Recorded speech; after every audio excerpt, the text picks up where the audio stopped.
Works cited versus bibliography.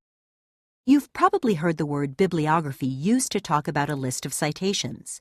It's important to note that a bibliography is not the same as a works cited page.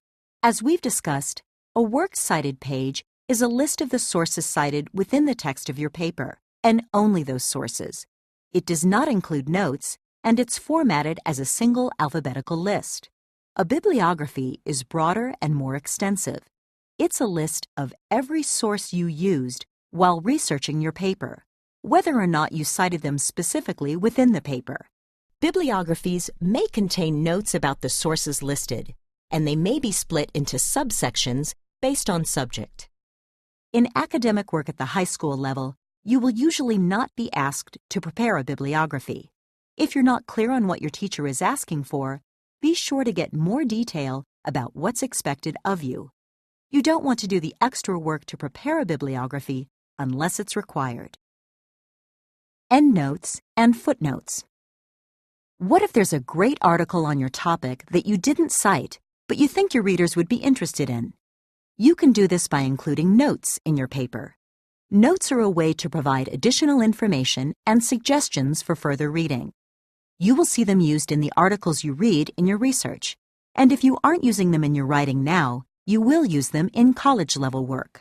A note has two parts: a superscript number within the text of your paper and a corresponding entry in a numbered list. Within the text, use a superscript number to indicate each note. The text of the notes themselves can appear on a separate page at the end of your paper. These are called endnotes, or the notes can appear on the same pages as the superscript numbers. These are called footnotes. MLA style prefers endnotes rather than footnotes. You might want to use a note to point readers to further articles on a topic. These are called bibliographic notes. Or you might use a note to give additional information about a statement. These are called content notes. Remember that notes are optional and should be used sparingly, if at all. If notes are overused, you run the risk of overwhelming your reader with information or distracting her from the main flow of your ideas. Next steps. We started this module by comparing two sources that provided statistics on youth voting. One included footnotes and citations, while the other gave its source as a recent poll. Now that you know more about how and why citations are important, which of those sources seems like a better bet for your academic research?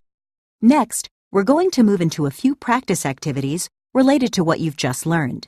Then you'll check yourself by taking a quiz on what you've learned in Module 3.